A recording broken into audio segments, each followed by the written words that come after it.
The Joint Court of Justice of Aruba, Curaçao, Sint Maarten, and of Bonaire, Sint Eustatius, and Saba ruled on April 6, 2022, that 2 people sentenced to life imprisonment be conditionally released, because the further execution of these sentences no longer serves a reasonable purpose. One convicted person was sentenced to life imprisonment in 1985 for co-conspiracy of unlawful deprivation of liberty, rape, and murder in Sint Maarten. The court has ruled that this convict will be conditionally released as of July 1, 2022, with a general condition that he will not be guilty of any criminal offense during the life probation period. This convict will be deported to his country of origin as of that date. The other convicted person was sentenced to life imprisonment by the court in 2000 for complicity in aggravated manslaughter, possession of firearms, armed robbery, attempted manslaughter, and various thefts in Curaçao. The court now ruled that the convict will be conditionally released as of April 6, 2022, under the general conditions just mentioned. In addition, this convict is subject to special conditions for a probationary period of 3 years. The offender will also be placed under electronic surveillance for the next 6 months.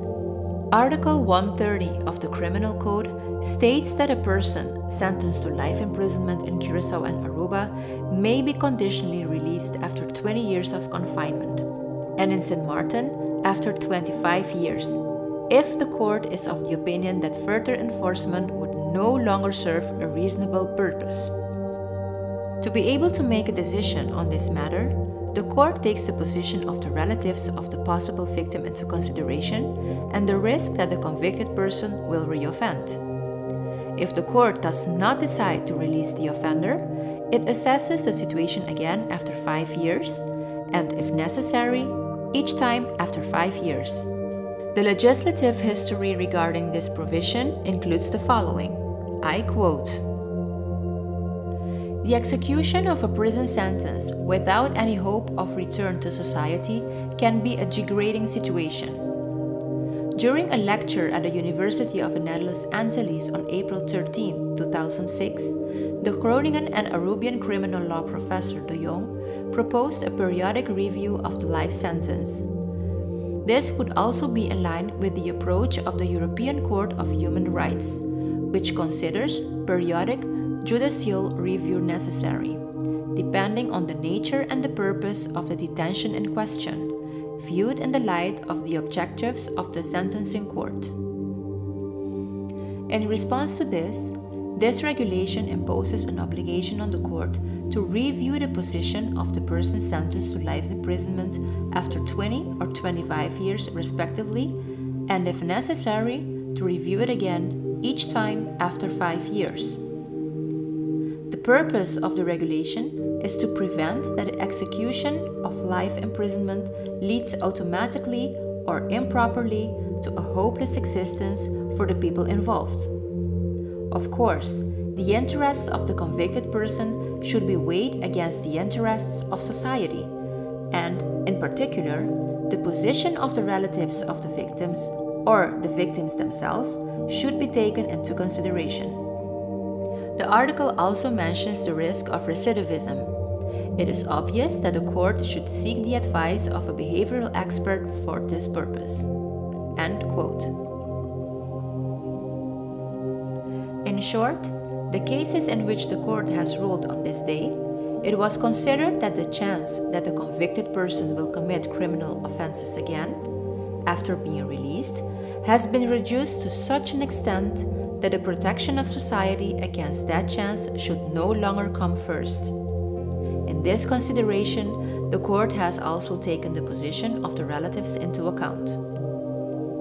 In the Sint Maarten case, the relatives have made it known that they will never accept the release of the convict and have vigorously opposed it. Without wishing to detract from the seriousness of the acts committed at the time and the permanent suffering that was caused by them, that aspect cannot now be a reason for the convicted person. After such a long detention of almost 40 years with the aforementioned favorable prospect of return to society, and the low risk of recidivism not to be released on parole, according to the court. In the Curacao case, the relatives expressed that they were still suffering from the loss of their loved one, but would ultimately no longer oppose to a possible conditional release of the convict. The end of November 2021 marked the first time that the court used this test to grant conditional release to a person sentenced to life imprisonment. On the same day, the court ruled that another person sentenced to life imprisonment would not be released on parole after 20 years. Enforcement of his life sentence still serves a reasonable purpose, namely protecting society. The chance that this convict, after being released, will commit criminal offenses again was considered substantial by the court. In 2012, for the first time, the court conducted the test based on Article 130 of the Criminal Code. Also in that case, the court did not proceed to conditional release of the convicted person, since in that case too, the court considered that execution of the life sentence still served a purpose.